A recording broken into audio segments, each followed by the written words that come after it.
कक्षा 12वीं गणित का भाग 2 है। अध्याय 12 रैखिक प्रोग्रामन। प्रश्नावली 12.2 सवाल नंबर 2।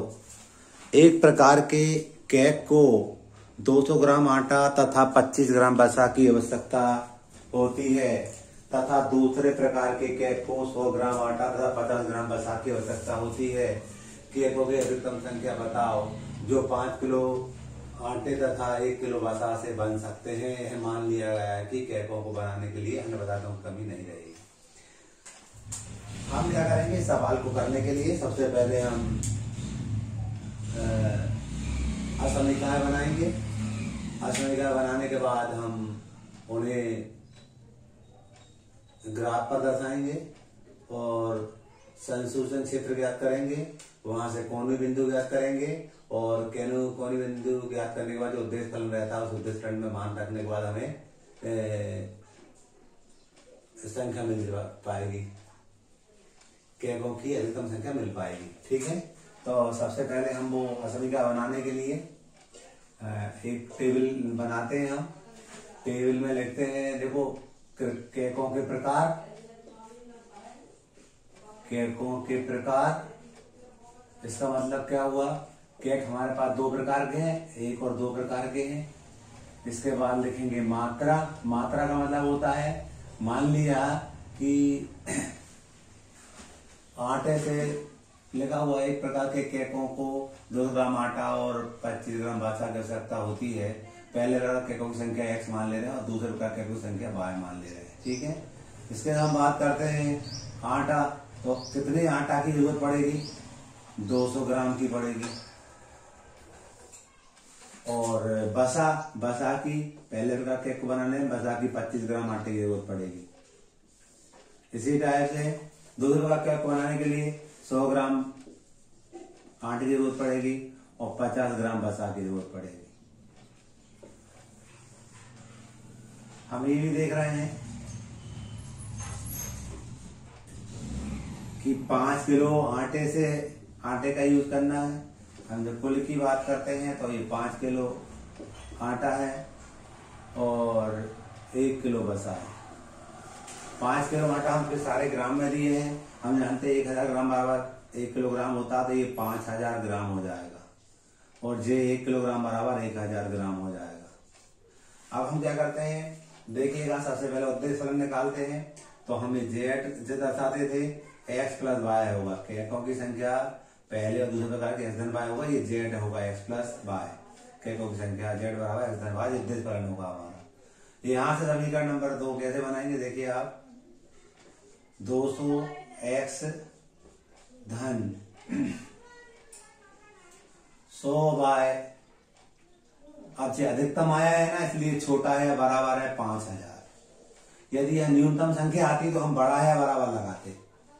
अब 100 का भाग देंगे तो 2x plus y is equal to 50, छोटा है बराबर है 50। इसी टाइप से ये दूसरा कैसे बनाएंगे हम, दूसरा कैसे बनेगा आप देखेंगे। 25x plus 50y, 25x plus 50y छोटा है बराबर है 1000। छोटा है बराबर करना, अधिकतम संख्या का कारण छोटा है बराबर निशान लगा। 25 का भाग देंगे हम, x धन 2y छोटा है बराबर है 25 चौक 40 आ गया। ठीक है, और x and y is greater than equal to 0 प्रत्येक क्वेश्चन में रहता है। अब हम बात करते हैं ये समीकरण, इस समीकरण से हम सारणी बनाएंगे, उनको उस ग्राफ पर दर्शाएंगे। तो हमें 2x plus y equal to 50 दिया था, इसको हम समीकरण नंबर 1 कह दे रहे हैं। इसमें सारणी बनाएंगे इसके लिए। तो सारणी मैंने यहाँ बनाई, x लिखा, y लिखा, x का मान मैं 0 ले रहा हूँ तो y का मान मुझे 50 मिल जाएगा। डायरेक्ट कर रहा था जगह का समीकरण। अब मैं 2x plus y is equal to 50 था हमारे पास, अब मैं y 0 लूंगा तो 2x प्लस 0 इजिकल टू 50, तो यहाँ से x का मान डेफिनेटली 25 आ जाएगा। ये 25 आ गया, सॉरी ये y 0 लेने पर 25 आ गया। क्लियर। अब हम बात करते हैं, ये पहली सारणी बन गई है, ऐसे ही हम दूसरी सारणी बनाएंगे। दूसरा समीकरण था हमारे पास x धन 2y बराबर 40 था। समीकरण नंबर 2 था, दूसरी सारणी बनाने जा रहे हैं हम। यहाँ x लिखेंगे, यहाँ y लिखेंगे, x का मान 0 लेंगे हम, तो 2y बराबर 40 आ जाएगा। तो यहाँ से y का मान हमें मिल जाएगा 20। अब y 0 लेंगे हम, तो x का मान मिल जाएगा 40। y 0 लेंगे तो ये 0, तो x बराबर 40 आ जाएगा। इनको हम ग्राफ पर दर्शाएंगे। ग्राफ पर दर्शाने के लिए हम पैमाना मानना पड़ेगा, क्योंकि हमें आंकड़े बड़े दे रखे थे। पैमाना मानने के लिए आप देखेंगे 1 सेंटीमीटर बराबर 10 इकाई मान ले रहे हैं। जो पैमाना होता है इधर ही मानते हैं हम। मैं यहाँ लिख दे रहा हूँ पैमाना x अक्ष पर, x व y अक्ष पर, दोनों पे एक जैसा मान ले रहे हैं। अक्ष पर 1 सेंटीमीटर बराबर 10 इकाई। तो आप देखिएगा पहला 50 था, y का 50 है, 10, 20, 30, 40, 50, यहाँ ये 0, 50 हो गया। इसके बाद 25 था x का, 25 मतलब 10, 20, 30 यहाँ होगा, बीच में आ गई 25 हो जाएगा। ये 25, 0। इन दोनों से जाती हुई हम लंबी लाइन खींच देंगे। इस टाइप से हमें लाइन खींच दी। समीकरण क्या था हमारे पास? 2x + y = 50। इसी टाइप से हम बात करते हैं 20 था y का, ये 20 होगा, 0, 20। इसके बाद दूसरा था हमारा 40 था x का, 40 मतलब बस 30, 40। यहाँ ये जो बिंदु होगा हमारा वो 40, 0 होगा। इन दोनों जाते हुए एक लाइन खींच देंगे। इस टाइप से लाइन खींच दी हमने। इसका जो समीकरण था हमारे पास, इसका समीकरण था हमारे पास x + 2y बराबर 40। दोनों ये कटान बिंदु आ रहा है, इसको अपन ज्ञात करेंगे। दोनों रेखाएं को विलोपन से हल करेंगे और जो मिलेगा वो कटान बिंदु मिलेगा।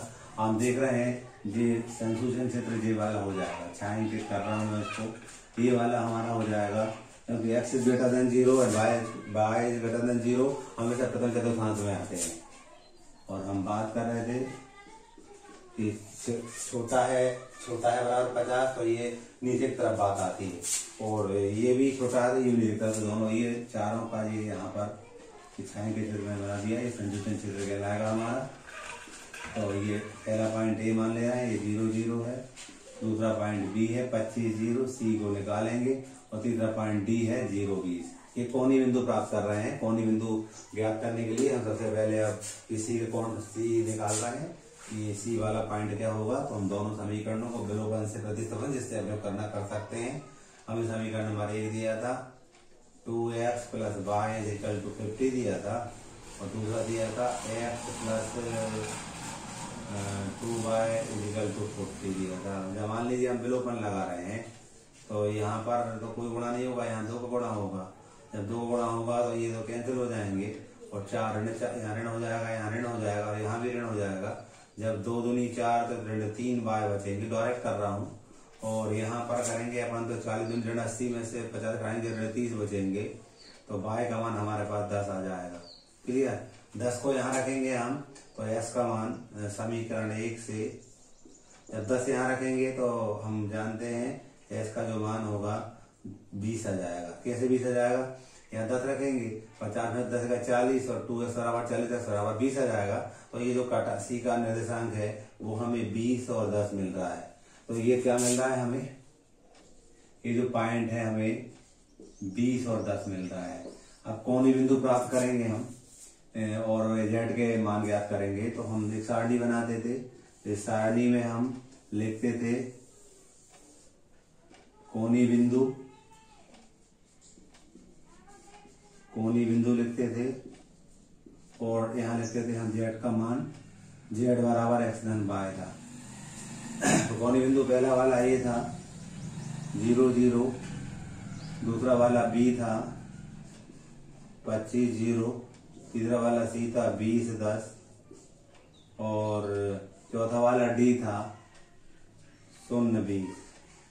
जब यहाँ ये जेड का मान 0 आएगा, ये रखने पर 25 आएगा, ये रखने पर 30 आएगा और ये रखने पर 20 आएगा। क्या एक्स वाई के स्थान पर ये 0 0 रखेंगे, 25 0 20 10 और ये रखेंगे, तो अधिकतम मान कौन सा मिल रहा है जी? अधिकतम मिल रहा है यहाँ। तो उत्तर क्या कहेंगे कि अंकों की अधिकतम संख्या 30 होगी। यहाँ लिखेंगे हम केकों की